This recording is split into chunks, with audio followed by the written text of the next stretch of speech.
Okay, so I built my first desktop in 2013, and back then things were a little bit different.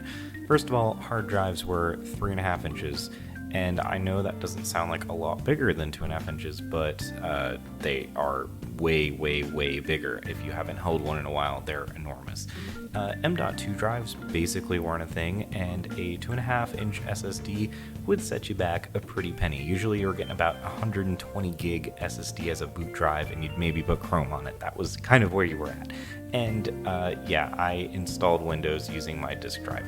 Basically, all of this took up a lot of extra space.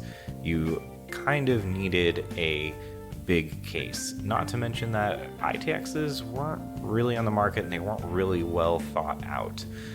Well, last year I did a big PC upgrade, and that was partially due to our great CARES Act stimulus, and partially because I wanted to have a PC that was up to par with the PlayStation 5 and the Xbox Series X.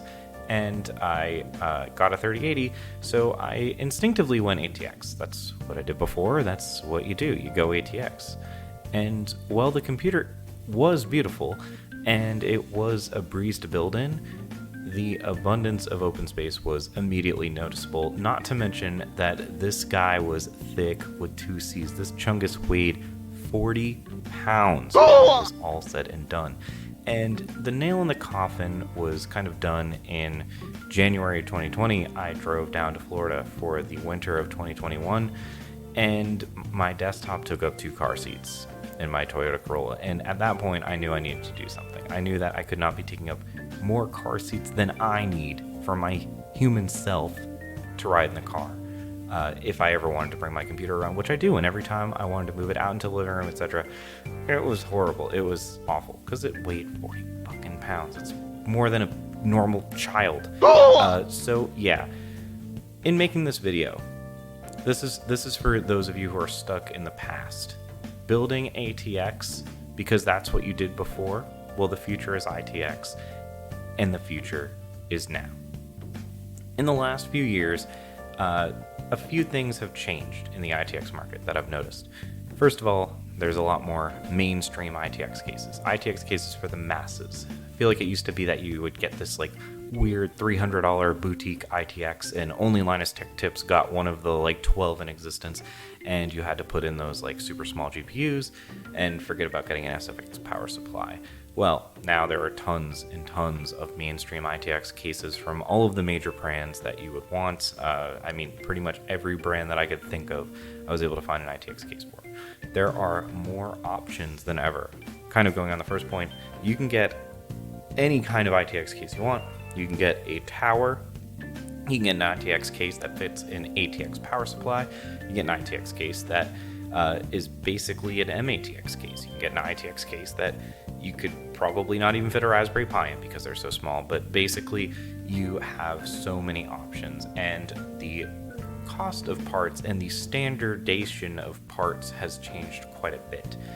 Almost everyone uses M.2 for your boot drive now. That's the standard. Nobody's using 3.5-inch chunguses for their boot. You could fit an ITX computer in a 3.5-inch hard drive. No, you can't, but you get my point.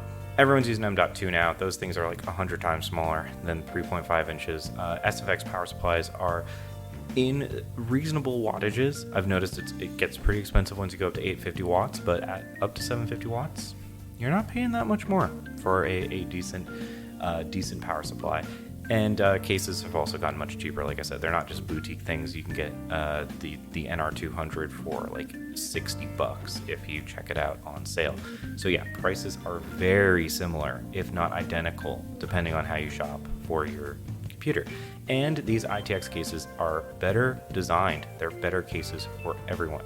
They've not only managed to get these cases smaller over time, but they've managed to fit beefier and beefier hardware over time as it's demanded.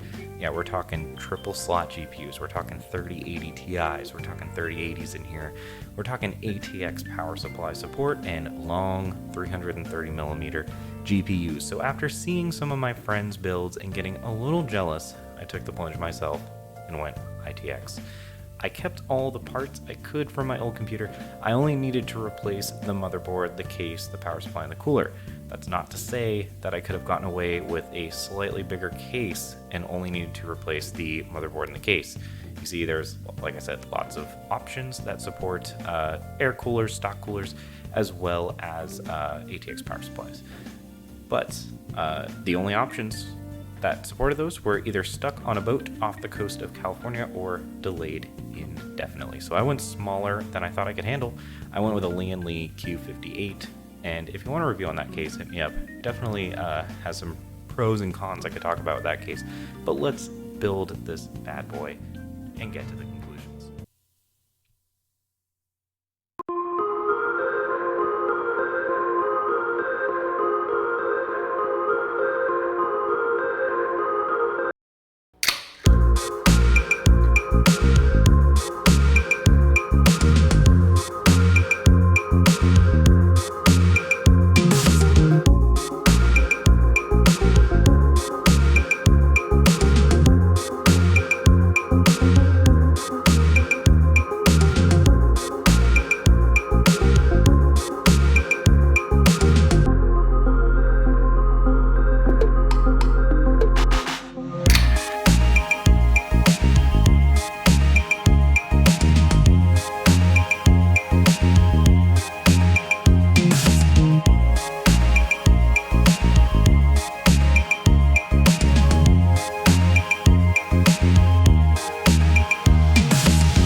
So yeah, admittedly, this was a bit harder than an ATX build, but not that much. Honestly, some things were better than building an ATX. Like when I'm building in an ATX, I feel like I have no excuse but to have absolutely perfect cable management. And that is kind of a joke in this case when you have less space than a 3.5-inch hard drive to cram all your cables into. Then they just have to, there's nowhere to hide them. There's no like back shroud or anything. They're just laid bare. You gotta keep them tidy, but at the end of the day, there's only so much you can do. So yeah, you kind of get a pass on that. But ultimately, I love the ITX build over my previous ATX. I can easily take the computer, grab it, and run it downstairs to play games on my massive telly. I can easily throw this into a bag and take it to a friend's or drive it out of state. And most importantly, it saves a ton of space and looks damn good doing it. Yes, my upgrades going forward are slightly limited. I do not have 4 RAM slots, I only have 2, but I have a feeling my 32 gigs of RAM are going to last at least another couple years. I am stuck with 2.5-inch drives. I cannot put a 3.5-inch drive in this bad boy, but yeah, that was not really a plan in my future, believe it or not. But overall, I have an insane gaming PC that doesn't weigh literally 40 pounds, and I won't be looking back anytime soon. Basically, you can spec an ATX build and a nearly identical ITX build for pretty damn close to the same amount of money, and I highly recommend you go the ATX route. That's all for me, guys. Catch you next time.